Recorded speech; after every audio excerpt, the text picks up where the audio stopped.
골라터는 재미가 있다. 비욘드 리포트. 2015년 첫 번째로 보내드리는 주간 전망대입니다. 오늘도 어김없이 금융시장의 핫한 아이템들을 리포트 밖의 이야기까지 탈탈 털어보겠습니다.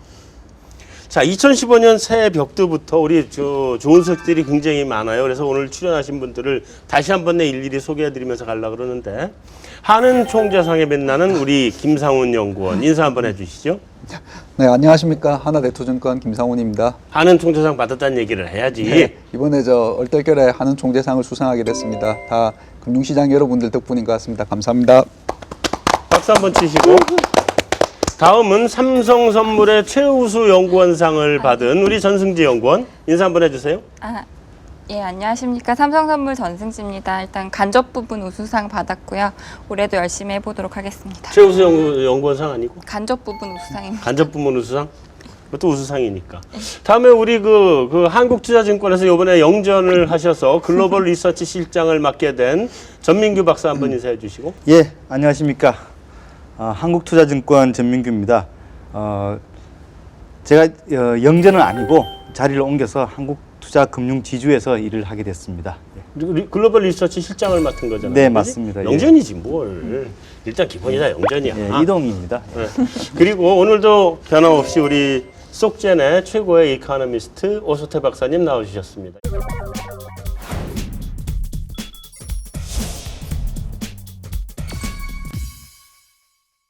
바로 메인 토크로 들어가겠습니다. 올해가 이제 을미년이고 을미년 새해가 밝았는데 새해도 이제 다 살아날 거다 이런 전망들도 있고 부정적인 뉴스, 긍정적인 뉴스 뭐 이런 것들이 굉장히 많이 있을 것 같아요. 그래서 요번에 주간 전망대는 이름하여 2015년 경제 전망 긍정과 부정 사이를 테마로 한번 해보겠습니다.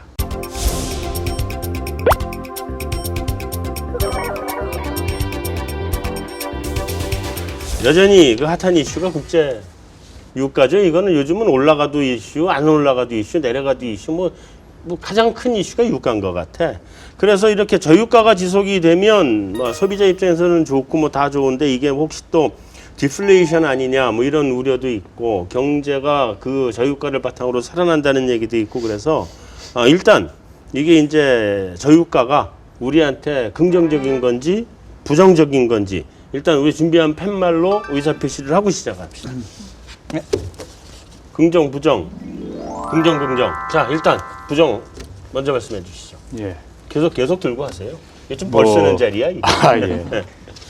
특히 한국 같아서는 기름값 조금 떨어졌다고 해가지고 소비에 그렇게까지 크게 영향은 안 줄 것 같고요. 아시다시피 가계부채 문제, 무슨 양극화 문제 그런 것들 다 그대로인데 기름값 좀 떨어졌다고 해서 소비 그렇게 크게 안 살아난다고 생각을 합니다. 그리고 오히려 기름을 생산하던 산유국들, 러시아, 중동, 남미 그런 데들 경제가 어려워지면서 한국 수출 어려워진다. 그런 얘기 당연하고요. 마지막으로 솔직히 한국 좀 어렵고 수출이 안 되고 엔화 약세되고 그러면 환율이 좀 올라가줘야 되는데 경상수지 흑자가 올해도 굉장히 컸지만 내년에는 이 저유가 때문에 흑자가 더 날 것 같아요.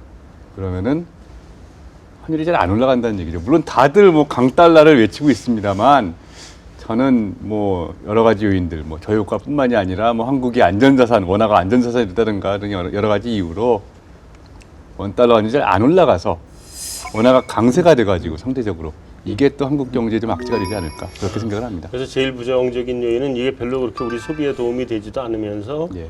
원화 환율의 상대적 고평가를 갖고 와서 수출에 더 에러가 생길 수 있다. 원래도 잘 안 되는 수출이 더 안 좋을 수 있다. 그런 거죠. 자, 전민규 박사 긍정. 오석태 박사가 이야기한 관점에서 일부분은 많이 동의를 합니다. 네. 이건 내려가봤자 소비에 얼마나 도움이 될까. 근데 저는 이렇게 생각합니다. 여름 양복 있지 않습니까?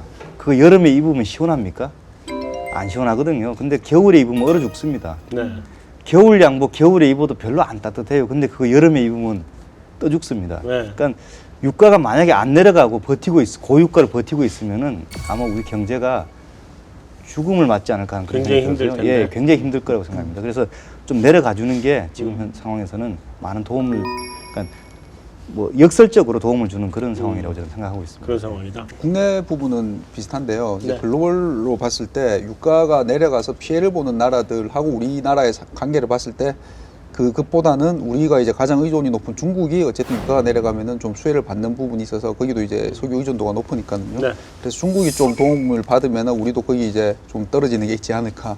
그래서 조금 도움이 되지 않을까 생각합니다. 이제 유가 어디까지 갈 건가 이제 궁금한 건데 지난번에 우리 유가 다룰 때 전민규 박사가 60불 깨진다라고 확실하게 또 이 그 강신하셔서 갑자기 눈이 이렇게 막 뒤집어져 가면서 강신해가지고 딱 정확하게 맞췄는데 저는 기억이 안 납니다. 제 신이 와서 얘기했거든요. 정확하게 맞췄는데 접신하셔서 자 오스 박사 예. 유가 어디까지로 가요? 이거 하우스 뷰로 얘기하셔도 좋고 개인적인 하우스 뷰로 뷰는 얘기하셔도 70달러입니다. 아 네, 그러면 예. 개인 뷰로 얘기해 주시죠. 근데 개인 뷰는요. 네. 뭐 특히 국제 유가는 워낙에 제가 이코노미스트 생활하는 동안에 워낙에 막 왕창 움직여가지고 네. 여기서 뭐 예측한다는 게 그렇게 큰 의미는 없을 것 같고요. 근데 네. 제가 봤을 때 사람들 얘기하는 진짜 뭐 시클러 스태그네이션이 그런 게 맞다면은 당분간 100불 위로 올라가기 좀 힘들 것 같다. 네.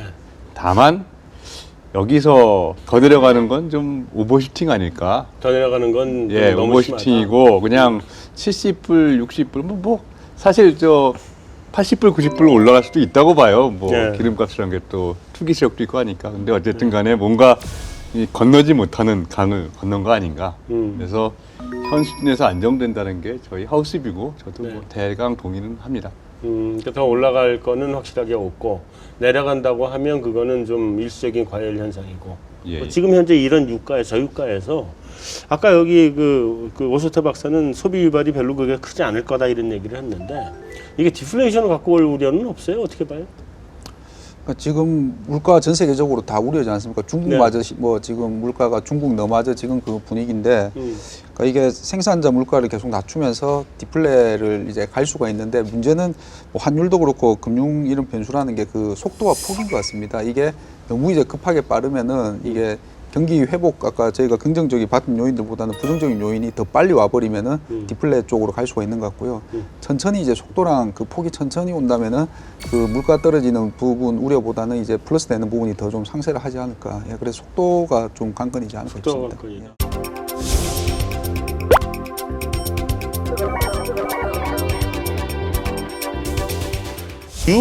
유로존에 지금 문제가 있잖아요. 뭐 유로존이 뭐 양적 완화도 하고 뭐 시장 금리 떨어져서 남유럽 지역이 좀 살아날 수도 있다 뭐 이런 얘기도 있고 별 얘기 다 나오는데 유럽 경제 불확실성이 우리 경제에 어떤 그 영향이 온다고 봐야 돼요. 일단 긍정 부정 한번 그 손을 좀 한번 들어줘 보세요. 부정. 네 분이 다 부정이네. 긍정 들걸 그랬네. 자, 바꿀까요? 일단 해보세요. 예. 여기 들고 얘기해야 돼요, 여러분. 아 예. 근데 유럽은 제일 중요한 게 뭐 일본처럼 간다. 소위 말하는 재패나이제이션으로 가는 게 금융시장에 거의 확실하게 생각들 하고 있기 때문에요. 네. 일본도 버거운데 일본보다 더 큰 놈이 일본처럼 안 움직인다. 그러면 뭐 그거 자체로 악재죠. 그러니까 양적 완화를 한다고는 하는데 솔직히 뭐 일본이 양적 완화 해가지고 뭐 그렇게 나아졌는지 물론 뭐 나아졌다는 얘기도 있긴 있는데 일본도 어떻게 보면 양적 완화를 한 10년 한 거 아니에요. 근데 유럽은 이제 첫발 내드는 건데 뭐 앞으로 한 잃어버린 10년은 예약한 거 아닌가 그렇게 보는 시각이 너무 팽배해가지고요. 긍정적인 얘기를 듣기가 상당히 좀 힘든 상황입니다. 저도 하는 뭐 총재상에 빛나는 김상훈 연구원 얘기해 주시죠. 저도 그 부정이라고 뭐 말씀드렸는데요. 긍정적인 부분을 굳이 찾자면은 뭐 그렇게 유럽이 안 좋아서 양적 완화를 더 많이 해서 통화정책 완화를 해서 일시적으로 시장에서 약간 기대할 수 있는 뭐 그 정도인데 자금 인플로가 좀 있을 수 있다. 근데 결국 뭐 밑빠진 독에 물 붓기가 아닌가 싶고요. 뭐 이쪽은 뭐 계속 지금 얘기 나오고 다들 아시겠지만은 그 뭔가 좀 통합이 될 듯하면은 그리스가 또 튀어나오고 아마 이번에 아마 제 생각에는 내년 초에도 그리스가 굉장히 또 사고를 한 건 치지 않을까 싶고요. 거기 또 막아놓으면은 또 아마 남유럽 어딘가에서 또 튀어나오고 또 영국 튀어나오고 그러면서 계속 좀 시끄러울 것 같습니다. 그래서 이게 왜냐하면 정책을 써서 좋아지는 거랑 실제 여기 있는 국민들이 사는 것 자체는 굉장히 이분들은 아마 평생 자기는 이제 앞으로 나 예전처럼 못 돌아간다고 생각하는 생각이 많으실 것 같아요. 그래서 그런 차이 때문에 계속 좀 어렵지 않을까 싶습니다. 유럽 양적 완화 하게 되면은 언제? 그리고 하면은 괜찮아질 건지 언제쯤 하게 될 것 같아요? 빠르면 이번 달이라고 생각을 합니다. 굉장히 빨리 보시네. 예, 뭐 질질 끌었잖아요. 어떻게 보면 뭐 화끈하게 그냥 새 벽두부터 한다. 근데 뭐 규모도 사실 어떻게 보면 다 이 시장의 기대가 다 돼 있으니까 그리고 뭐 이번에야말로 좀 바중카포를 확실하게 쏘지 않을까 그렇게 기대를 하니까 드라기 총재도 뭐 충족을 시켜줄 거다 그렇게 뭐 저희 은행 하우스비도 그렇고요 개인적으로 그렇게 생각을 합니다. 혹시 말로만 아닐까? 아, 이번에 말로 넘어가면 큰일 납니다. 아 그런가요? 예. 거기는 이것도 저는 그거 같아요. 그러니까 그 역시 그 해봤자 사실은 그 돈을 많이 풀어가지고 돈을 쓸 수 있게 저금리로 해주고 돈을 많이 푸는 것들이 결정적으로 경제를 살릴 수 없다는 거는 이제 증명이 되고 있는 것 같아요. 미국도 그렇고 뭐 이게 이제 녹아내리는 경제 금융 시스템을 막아주는 데는 효과가 있는데 그렇다고 해서 이거를 경기를 완전히 그 정상으로 회복시키는 데는 결국은 이제 그 수요 부족이라는 문제를 해결을 못 하고 있기 때문에 그것도 여름 양복이라고 생각합니다. 해봐야 별로 효과가 없다. 안돼 안 하면 난리 나는. 안 하면 난리 나는데 예. 하여튼 해봐야 효과는 그렇게 많은 건 예, 아니죠. 그리스가 다시 나가야 된다 이런 얘기도 꽤 나왔었고, 그죠? 영국도 지금 그만둔다는 얘기 나오고 자꾸 이런 얘기들이 나오는 거 보면 혹시 유럽이 그냥 다시 제자리로 원위치로 가버리는 거 아니에요? 이게 어떻게 봐야 돼요? 이건 너무 경제적 관점에서만 볼 필요는 없을 것 같고요. 경제적 그러니까. 관점에서 본다면은 이제 분리 독립을 하는 게 깝깝한 데서 벗어나는 길이 될 수도 있을 것 같은데 유럽 연합이라든 이런 것들이 태생한 그 자체가 이제 2차 대전 이후에 이제 전쟁을 방지하기 위한 정치적인 목적에서 시작된 거기 그렇죠. 때문에 그 석탄철강 예. 공동체부터 시작된 맞습니다. 거죠. 예, 그렇죠. 예. 그래서 그 지금까지 평화를 그 유지하기 위해서 만들어온 이 성과를 그렇게 뭐 돈 때문에 헌시짝 버리듯이 버리는 일은 쉽지는 않을 거라고 저는 생각합니다. 예. 정치적 혼란에서 뭐 그럼 특별히 뭐 깨지지 않는다 그러면 특별히 올해 주의해서 봐야 될 나라라든가 주의해서 봐야 될 이슈라든가 어떤 게 있어요? 그리스는 제가 볼 때는 뭐 다들 그런 줄 알고 있기 때문에 새로 무슨 뭐 타격을 줄 것 같지는 않고요. 아까 뭘 한다 말씀하신 것 그러던가 중에서 네. 결국은 소위 말하는 반EU당들 이 문제인데 네. 그 중에서도 이 영국 그 UKIP 같은 경우는요. 영국 같은 경우는 다른 나라하고 달라가지고 그 유로 그거는 포함이 안 돼 있지 않습니까? 안 들어갔죠? 네. EU 멤버기는 한데 그러니까 어떻게 보면은 더 나아가기가 쉬워요.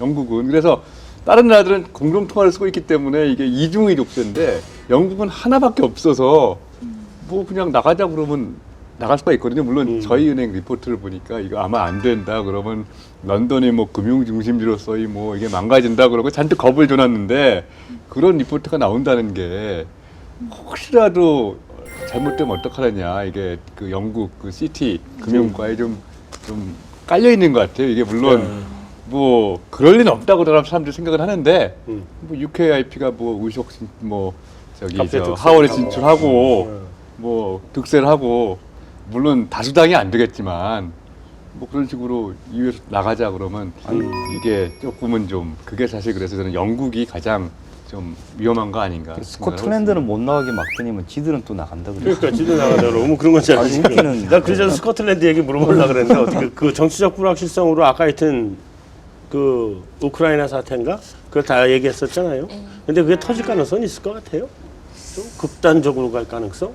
계속 유가가 이렇게 가고 그래서 러시아가 계속 이제 어려워지는데 서방은 지금 오바마가 계속 제재를 더하지 않습니까? 그래서 근데 푸틴이 이제 연설을 한 걸 보니까 너네 그래봐라 우리 2년은 버틸 수 있다 그러더라고요. 그 말인즉슨 우린 안 물러서겠다. 우크라이나에서 안 볼 생각 없는데 안 물러서요. 푸틴이 여기서 만약에 이제 그리고 지금 푸틴이 예전에 옐친 때 비해서는 훨씬 지지를 또 자국에서 많이 받더라고요. 받고 그러니까 또 그래서 혹시 잘못된 판단을 내려서 뭔가 물리적인 충돌이 일어날까봐 그러면 그 이제 유가에 가장 안 좋은 시나리오고 그렇게 되면 유럽은 뭐 한번 다 예. 그래서 난리가 걱정은 나지 않을까 걱정이에요. 싶습니다. 그러니까 푸틴이 그 국제 정치에서 러시아가 가지고 있는 그 동유럽에 대한 영향력을 요번에 물러서면 다 물러서야 되거든 네. 앞으로. 그러니까 그걸 절대 안 할 것 같아. 하루 이틀 힘들다고 해서 그거 할 것 같지는 않고 그래서 그 부분도 사실은 우리가 유럽에서는 좀 예의주시해가면서 지켜봐야 될 이슈 아닌가 싶기는 하네요. 그래서 그 독립당들의 얼마나 독립당들이 선전할 거냐. 그다음에 이제 러시아가 앞으로 어떻게 행동을 하게 될 것이냐. 한번 지켜봐야 될 것 같아요.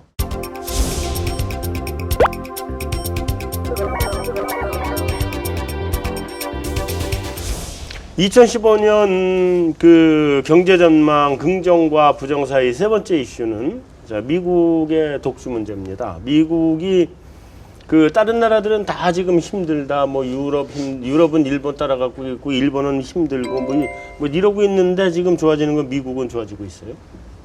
그죠? 미국은 회복된 건 확실하죠. 다들 예. 그거는 다 동의하는 것 같고.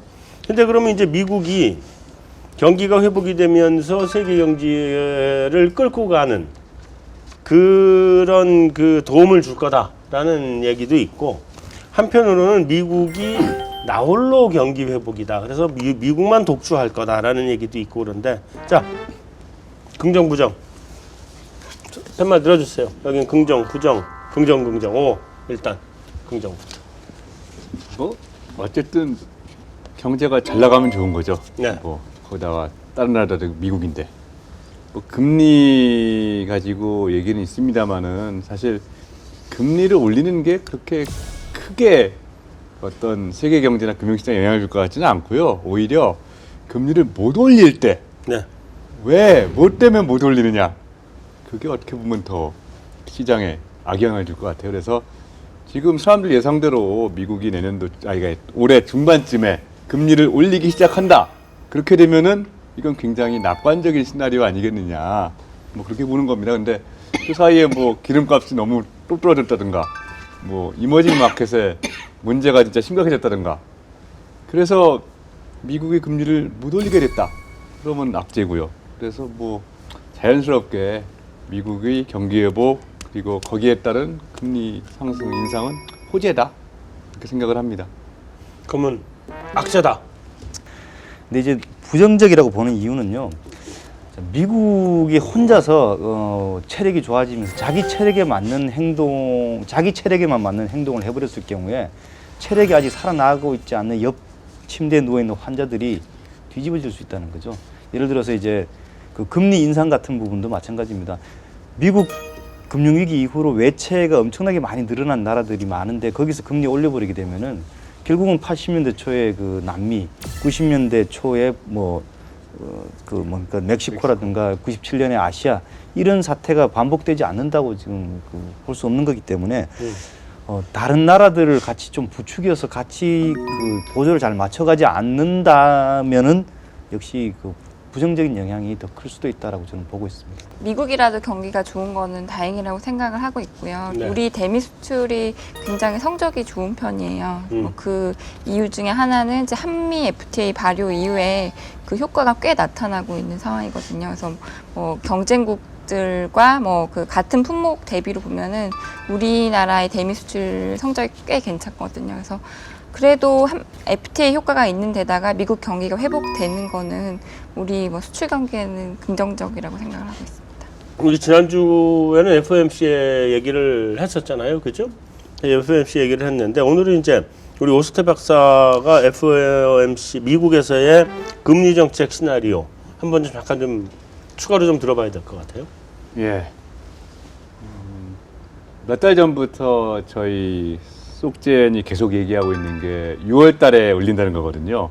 뭐 아시다시피 석 달에 한 번씩 기자회견을 하니까 물론 꼭 그때 올리라는 법은 없다라고 강변을 하지만 여러 가지로 봤을 때 그래도 그 분기별로 한 번 있는 기자회견이 있을 때 금리를 올리는 게 자연스럽고 3월은 너무 빠르고 9월은 너무 늦고 뭐 그러면 6월 아니겠느냐 그렇게 보는 거고요. 그리고 그 여러 가지 금리 인상을 촉발시킬 그런 그 데이터들이 있지만 뭐 기본적인 가정은 실업률은 계속 떨어진다는 거고요.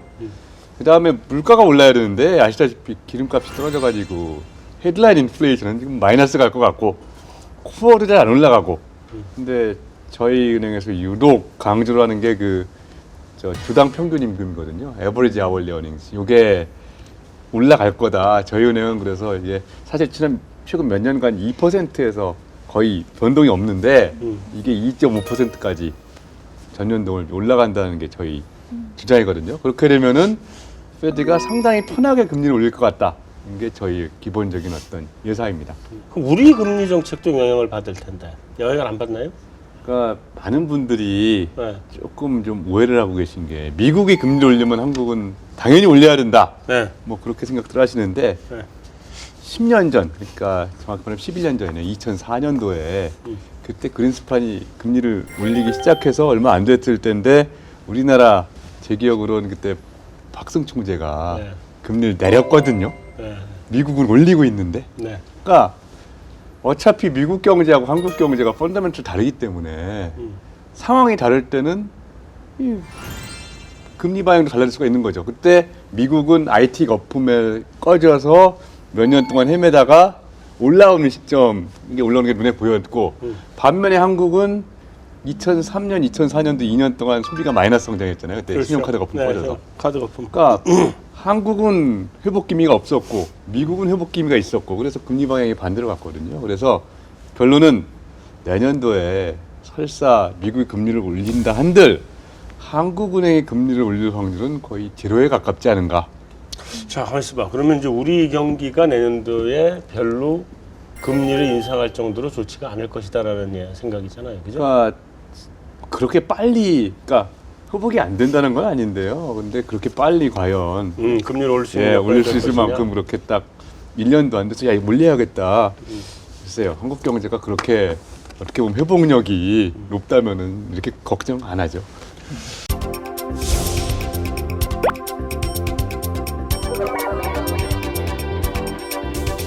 2015년 경제 전망 긍정과 부정 사이 네 번째 이슈. 일본의 아베노믹스로 넘어가겠습니다. 자, 일본 이제 한번 가보면 세계 한 바퀴 다 도는 거예요. 우리 유럽 첫 번째로 유럽이 아니고요. 첫 번째는 우리 유가를 받고, 그다음에 이제 유럽을 받고, 지금 미국을 보고, 지금 이제 일본까지 쭉 다 와보는 건데. 아베 총리가 일단 지난번 총선에서는 압승을 했잖아요. 그래서 아베노믹스가 다시 한번 정말 추진력을 또 한번 받고 앞으로 로켓처럼 나갈 것이다. 막 이렇게 생각들을 하고 있는 것 같은데, 어쨌든 이 2기 아베 집권기에서의 아베노믹스, 우리 경제의 긍정인지 부정인지 팻말 좀 들어주시죠. 저는 있으면 하나 더 들고 싶어요. 부정. 좋습니다. 잠깐 기다리세요. 하나 더 빌려줄게요. 예. 또 있어. 쌍부정. 예. 좋아. 자, 일단 긍정부터. 그러니까 아베노믹스의 과정이 아니고요. 그냥 아베노믹스가 어떤 결과를 낳느냐. 아베노믹스가 성공했을 때 그때 한국뿐만이 아니라 전 세계 경제에 긍정적이 아닌가 그렇게 생각을 하는 겁니다. 물론 그 과정에서 뭐 엔화가 엄청나게 악세를 간다든가 그런 일이 있을 수가 있는데 그래도 어쨌든 아베노믹스가 성공했다는 거는 뭔가 전 세계의 어떤 금융시장에 일본이 드디어 디플레에서 벗어났구나 그런 좀 희망을 주지 않을까 그런 관점에서 긍정적인 영향을 준다고 생각을 합니다. 근데 성공은 한다고 보시는 거예요? 아베노믹스? 저희 은행 추진은 엄청나게 예. 하는데 성공을 못할 수도 있는 거 아니에요? 근데 저희 은행 이코노미스트가 거의 아베노믹스 대사를 자처할 정도로 너무나 긍정적인 명예대사. 리포트를 막 쓰고 있어요. 네. 그래서 그리고 한국에 너무 또 아베노믹스에 대해서 부정적인 얘기가 많아서 여기 친구들 북이나 들었지 않습니까? 그래서 네네. 저희 은행 좀 광고를 좀 할 겸. 네. 좋습니다. 자, 그러면 전민규 박사 쌍부정. 예, 쌍부정인데요. 우선 이제 오석태 박사는 이제 결과에 초점을 맞췄습니다. 저는 과정이 그 결과의 어떤 긍정적인 면을 압도하지 않을까 하는 생각이 들고요. 일단 잘 돼서 이제 엔 약세가 엄청나게 갈 때 우리가 받을 그 어떤 그 피해는 사실은 수출에서도 올 수 있고 심지어 내수 부분까지 올 수 있습니다.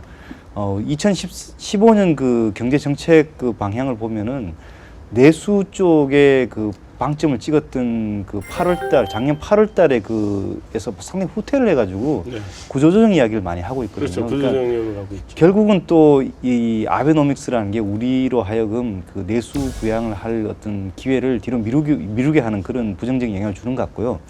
또 한 가지는 이제 아베노믹스의 어떤 추진 과정에서 일본에서 상당한 지지를 필요로 하기 때문에 이제 이게 잘 안 됐을 때 뭐 재선거도 해가지고 총리가 다시 한번 되고 이랬는데 극우적인 성향을 아무래도 동반하는 것 같습니다. 네. 어떤 지지도를 확보하기 위한 어떤 전략이라고 볼 수 있는데요.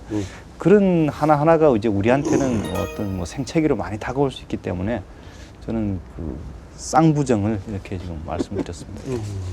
우리 김상훈 연구원한테 질문 한번 던져볼까 그러는데 아베 총선이 끝나면서 이제 경기 회복 무슨 뭐 정책 이런 거 막 나왔잖아요. 근데 사실은 세 번째 화살 제대로 하지도 않고 지금 경기 회복 대책이 네. 나오기 시작한 거거든. 근데 이제 이 정책하고 여기에 따라서 이제 시장이 어떻게 변화할 건지 또 한번 좀 얘기를 좀 해봐 주세요. 지금 뭐 말씀하신 것처럼 사실 지지율도 이번에 되긴 됐지만은 그 저희가 되기 전에도 보면 일본 내부에서도 좀 엇갈리는 모습들이 보였지 않습니까? 과연 네. 이게 성공할 수 있냐, 그리고 세 번째 화살의 이제 유효성에 대해서 논란이 있고 한데요. 지금 시장은 보면 일단 뭐 엔이야 뭐 다 아시겠지만은 지금 그렇게 좀 움직임이 예전보다는 약간 잦아들었는데 일본 금리가 지금 굉장히 많이 떨어지고 있습니다, 보면은. 그래서 이거는 이제 좋게 해석을 하자면은 금리 상승 부담은 없는데 나쁘게 해석을 하자면은 이제 그 아베노믹스의 최종 목표인 이제 인플레를 끌어올리겠다는 게 안 된다고 시장에서 어떻게 보면 좀 그렇게도 지금 보는 이미 시각이 좀 반영이 되는 부분이 아닌가 싶고요. 그러니까 금리의 인플레이션이 예. 디플레이션이 반영이 된 그렇죠. 거죠. 예. 그래서 개인적으로는 저도 긍정을 든 게 이건 약간 희망입니다. 그냥 차라리 빨리 성공해서 그 우리를 좀 덜 괴롭혔으면 좋겠고요. 만약에 반대로 실패가 됐을 때를 생각해 보면은 그 결과가 일본이 만약에 그럼 결과가 아마 대부분 뭐 아베노믹스 실패는 그 크라이시스 금융위기라는 전망들이 많지 않습니까? 그렇게 됐을 때 우리한테 과연 이게 플러스일까 아니면 일본이 잘못된다고 그게 우리한테 뭐 경쟁 산업에서 득이 될까 그런 걸 따져봤을 때는 예, 차라리 빨리 좀 잘 돼버리는 게 예, 바람입니다. 근데 어쨌든 간에 엔화가 지금 한 120 정도까지 갔다가 내려왔다 뭐 이러고 뭐 계속 그러고 있는 상태인데 그 이게 더 막 125 이렇게 가고 그러면 그냥 훅 하고 통제 안 되는 상황으로 가버릴 거다 이런 얘기도 있고 그래요. 엔화는 어떻게 보세요? 달러엔이 1차적으로 문제인데요. 네. 그러니까 120을 넘는 그 수준은 다들 버거워하는 것 같아요. 제가 느끼는 거는. 물론 저희 은행 그 공식 전망치는 125, 6 그런 숫자가 써 있는데 저는 솔직히 이건 완전히 개인적인 생각입니다. 122를 그렇게 쉽게 가지는 않을 거다 그렇게 보고 있고요. 물론 뭐 갈 수는 있겠지만요. 그리고 두 번째 달러엔이 125, 6을 갔다 한들 그럼 원달러 환율이 그럼 때도 없이 올라가겠느냐? 잘 보시면은 지난 몇 달 사이에 원인 환율이 계속 떨어지거든요. 네. 그러니까 아까도 말씀드렸지만은 이게 원화도 거의 뭐 세미 안전자산 비슷하게 돼버려가지고요. 뭐 러시아 뭐 아무리 떨어져도 엔화가 강세 가니까 원화도 따라서 강세가 되고 그러면서 원인 환율이 조금씩 빠지고 그런 걸 보면은 엔원 환율이 조금씩 어쨌든 빠지지 않겠냐. 물론 뭐 저기 뭐 원달러로 보면은 뭐 좀 고공비행할 수도 있는데 원엔 환율 지금 조금씩 빠져서 뭐 일본이 뭐 아베노믹스가 어떻게 됐든 간에 제가 볼 때는 원엔 환율은 슬금슬금 계속 빠지지 않을까. 그래서 9 깨고 800 들어가고 그러면서 장기적으로 오히려 네. 봤을 때 과거에 뭐 원엔 환율 뭐 1100대 굉장히 좋았었는데 굉장히 이거는 좋았던 좀 시기죠. 중장기적으로 어차피 그런 환율 덕은 오래 못 가잖아요. 뭐 아베노믹스 성패 떠나가지고 뭐 예논 환율은 장기적으로 지금 계속 떨어지고 있다. 앞으로 몇 년 더 갈 거다. 그렇게 보는 게 맞지 않겠는가 생각을 하고 있습니다. 우리 전승지 연구원은 저도 일단 우수 연구원상에 빛나는 아니, 네. 우수 간접 부분상인데 네. 네. 일단 뭐 달러엔에 대해서는 저도 내년도 상단을 120으로 잡아두긴 했지만 거의 올 만큼 왔다고 생각을 하고요. 네. 20 넘기 힘들다? 그러니까 125로 상단을 잡긴 했지만 이제 거의 그냥 올 레벨은 거의 왔다고 보여지고 전에도 말씀드렸지만 뭐 일부 IB들이 전망하는 130, 40은 일단 이제 일본 정부가 통제할 수 없는 그 레벨, 그러니까 일본 정부의 의도가 아닌 좀 위기가 촉발하는 그런 엔화 약세라고 생각을 하고요. 엔화 환율 같은 경우는 이제 중장기적으로는 이제 하락 흐름은 맞는데 일단 올해 그러니까 15년도를 봤을 때 일단 달러엔이 레벨 어느 정도 레벨 그러니까 뭐 거의 고점 부근을 받고 그리고 또 정부도 일단 엔원이 급하게 빠질 때마다 일단 관리는 계속 할 것 같아서 하락 속도는 굉장히 완만하게 나타날 것 같아요. 혹시라도 일본 경제가 좀 아베노믹스가 이게 좀 잘 못 가가지고 일본 경제가 뭐 망한다고 얘기는 그렇지만 하여튼 좀 충격이 오면 그러면 원화 환율이 가버릴 가능성이 있는 거 아니에요? 근데 일본은 사실 망하면 제가 봤을 때 일본이 망하는 시나리오는 한국하고 정반대거든요. 한국이 망하는 시나리오는 워낙 약세인데 일본이 망하는 시나리오는 엔화 강세라고 저는 보기 때문에 그렇게 되면 달러 엔화지 80 같다. 그러면은 오히려 한국에는 환율만 보면 호재가 되는 거겠죠. 그래서 결론적으로 제가 봤을 때 사실 아까 뭐 달러엔 130, 140 가면 통제불능이라고는 말씀하셨지만 그래도 솔직히 뭐 일본은 그렇게 크게 손해 볼 건 없거든요. 그런 의미에서 손해 볼 건 없는데 그런 의미에서 그러니까 우리한테는 이게 이제 충격이 될 수 있으니까 그렇게 되면 근데 그러니까 일본이 지금 그 소비세 인상도 지금 포기한 거고 그리고 연기했잖아요. 포기했고 그다음에 그럼에도 불구하고 어쨌든 지금 그 리세션에서 쉽게 벗어날 것 같지도 않고 이런 상태가 뭐 그 개선이 안 되는 모습이 나타나면 엔화 약세 더가 베팅도 나올 수 있는 거 아니냐는 거죠. 근데 그러니까 그 일본이 진짜 안 됐다. 네. 완전히 뭐 아베노믹스 철저하게 실패다. 저는 그때 오히려 저는 엔화 강세로 간다고 저는 생각을 하는 거죠. 오. 그러니까 안전자산 수많은 바깥에 그 해외 투자했던 게 확 오면서 다시 어차피 들어오면서. 경제 위기는 뭐가 꼬이는 거거든요. 그렇지. 그러니까 일본이 꼬이는 상황은 돈을 엔화 강세고 한국은 아직까지는 경제가 꼬이는 상황이 워낙 약세니까요. 그렇게 생각을 합니다.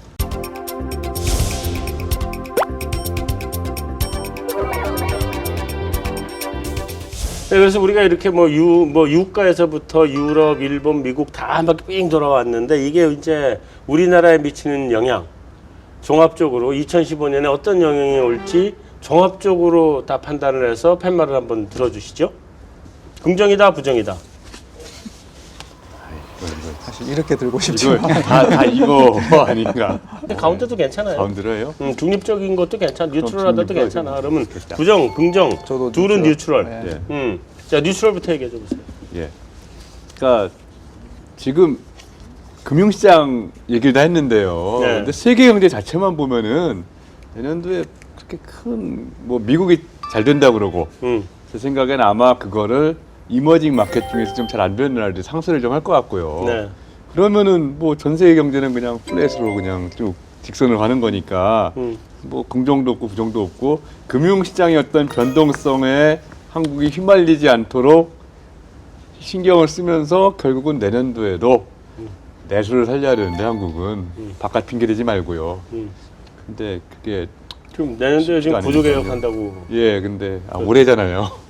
오래 그랬죠. 예, 근데 구조개혁이 사실 10년 전에도 똑같은 과제였고요. 20년 전에도 똑같은 과제였고 외부에서 충격이 와야지 이 구조개혁이 되는 건데 네. 문제는 한국이 나름 다 외부 충격에 대응할 수 있는 다 성벽을 써놔가지고요. 너무 굳건하게 돼가지고 워낙 안전자산이 한국이니까 아무리 바깥에서 흔들려고 그래도 한국이 안 흔들린단 말이에요. 네. 좋은 거 아니냐 말씀하실 수도 있는데 그러니까 구조개혁이 안 되잖아요. 그래서 저는 그렇게 되면 이거 부정인가요? 이제 부정으로 가네. 좀 아까 중립으로 가더니. 저도 질문 하나 해도 될까요? 그러면 어떤 부분에서 우리 구조개혁이 가장 필요한 부분인 것 같은지 한번. 사람들마다 다 시각은 다른데요. 근데 일단은 다 그 최경환 부총리도 인정을 하는 게 이 가계로 소득이 더 많이 가야 된다. 그래서 가계소득 증대 대책 그래가지고 나왔는데, 근데 총론은 좋은데 강론이 너무 무시하잖아요. 그래서 가계소득 증대 이 총론은 맞다고 봅니다. 근데 강론에 있어서 나오는 여러 가지 대책들을 좀 더 다듬어야 되고 좀 더 좀 실효성 있는 거로 가야 된다. 배당 그런 거 말고요. 배당이 뭐 우리나라 뭐 가계소득 중에서 차지하는 비중이 2%가 안 돼요. 그래서 그거보다는 뭔가 좀 확실한 진짜 그 효과적인 가계소득 증대 대책이 나와줘야 되는데 그게 뭔지 모르겠네요. 근데 이게 정책적으로 해서 나는 기업 소득을 가계 소득으로 가게 할 수 있는 정책이라는 게 별로 그렇게 뭐 눈에 보이는 게 없어. 있어요? 있죠. 지금 왜 우리가 그 교과서에서 배운 수요 공급 곡선에서 수요든 공급이든 시장을 분할해서 대응을 할 수 있게 하면은 그 가격을 어떻게 보면은 좀 자기가 유리한 쪽으로 책정을 할 수가 있지 않습니까? 그러니까 예를 들어서 낮은 가격에서도 노동을 공급할 의사가 있는 사람이 있더라도 시장 가격이 그보다는 높은 데서 형성되면 그 사람은 이제 그만큼 잉여를 누릴 수 있는데 그거를 박탈해 버리는 거죠. 그 노동 시장을 분리해 가지고 낮은 가격에서 노동을 제공할 의사가 있는 사람은 낮은 임금만 줘버리게 하도록 만들 수 있다면은 기업 입장에서 굉장히 유리하게 되는 겁니다. 그게 바로 저는 비정규직이라는 제도가 그 역할을 하고 있다고 보는데요. 그거를 없애야 된다고 봅니다. 궁극적으로는. 지금 비정규직은 없애겠다고 한 거 아닌가? 하여튼 뭐 이슈가 너무 바깥으로 몰려가는 것 같은데. 근데 예. 본인 이 얘기는 뭔지 말고 본인의 방법이 모르겠다는 게 아니라 사실은 그거다는 거죠. 뭐 제가. 있겠죠. 예. 하여튼 본인의 부정도 얘기해 보세요. 어쨌든. 네, 뭐 부정 따로 설명할 필요도 없습니다. 다 지금 미국이고 뭐고 다 우리 지금. 간단하게 예. 한번 얘기해 주죠. 그러니까 그 수출에서는 미국의 독주가 아시아 국가들 신흥국들의 수출 증대를 그다지 유발하지 않는 그런 방식으로 가고 있고요. 네. 내수 나머지 면에서는 나라들은 지금 우리 오석태 박사 구조개혁을 이야기했는데 그 구조개혁의 강론이 지금 사회적인 합의가 안 이루어지고 있기 때문에 계속 그 뒤로 밀리고 있는 상황. 그래서 내년에도 이게 2015년에도 모두가 바뀌는데 한 달 걸려. 맞습니다. 예. 보고서에 항상 지우고 새로 쓰고하는데 안 헷갈리게 2015년에도 네. 경기가 회복되는 것을 기대하기에는 조금 아직은 어렵지 않냐 이러지 않냐 이렇게 보고 있습니다. 경기가 본격적인 회복은 좀 어렵다. 일단 14년 연말에 비관론이 굉장히 득세를 했는데 사실 그러니까 15년도는 생각보다 안 나쁠 수도 있을 것 같아요. 일단 유가가 낮아졌고 일단 유럽이나 일본이 완화적인 통화 정책을 해줬고 유럽도 아주 조금이지만 재정도 약간 좀 긴축해서 선회할 가능성도 있지 않을까. 미국 경제는 뭐 계속 잘 나가고 뭐 이런 이제 해외 시장 영향은 생각보다 안 나쁠 수도 있고 또 뭐 구조 개혁도 일단 방향은 잘 잡았다고 생각을 하거든요. 물론 그게 해 나가야 되긴 하겠지만 그래서 생각보다는 안 나쁠 수도 있을 것 같아요. 생각보다 좋을 수 있다. 네. 네. 자 이제 마지막으로 이제 우리 항상 하는 거 내년도라네 올해 네. 항상 한 달 걸리니까 앞으로 한 달 동안은 계속 내년도 이럴 것 같은데 2015년 주가 전망 한번 하겠습니다. 네, 드디어 주가 전망 타임이 왔습니다. 지금 얼마? 네, 2015년 최고 주가 최고점 고점 고점 맞추기 여기부터 저부터 네. 2090 하겠습니다. 2090 예. 애매한 숫자는 네. 저는 2100. 2100 진루죠. 뭐 2200. 2200 예. 저는 2100 하겠습니다. 2100 2100 근처에서 탄착군이 지금 형성이 되네. 네. 네, 지금 2200이 이제 돌출 소위 어노말리라고 하는 게 여기 하나 있고 3년 동안 너무 지겨워가지고요. 네. 제발 좀 예. 위가 열리는 게 좀 나으니까. 지겹긴 지겨웠어요. 예, 지겨운 3년이 지겨운 4년이 될 수도 있어요. 근데. 네, 이렇게 해서 우리 그 메인 토크는 좀 마무리를 하고요. 내 개인적인 2015년 주가 전망 고점을 얘기하라 그러면 나는 전망보다는 희망사항으로 2,500쯤 갔으면 좋겠어요. 그래서 우리 모두가 행복하게 웃어가면서 1년을 좀 보낼 수 있으면 좋겠다. 그런 생각입니다. 그래서 우리 2005년은 2014년보다는 조금이라도 더 좋은 한 해를 기대하면서 우리 마무리를 합시다. 네, 희망찬 새해로. 자, 오수태 박사 올해도 계속 올 거죠? 불러주신다면요. 네, 보니까 이게 분기별로 한 번씩은 왔던 것 같아요. 네, 분기별로 한 번씩 와서 이게 맥점을 딱딱 짚어주는. 자, 우리 새해도 다들 건승하시고 우리 보시는 시청자들도 건승하시면 좋겠습니다. 여기서 마무리하죠. 네. 네, 수고하셨습니다. 예. 수고하셨습니다.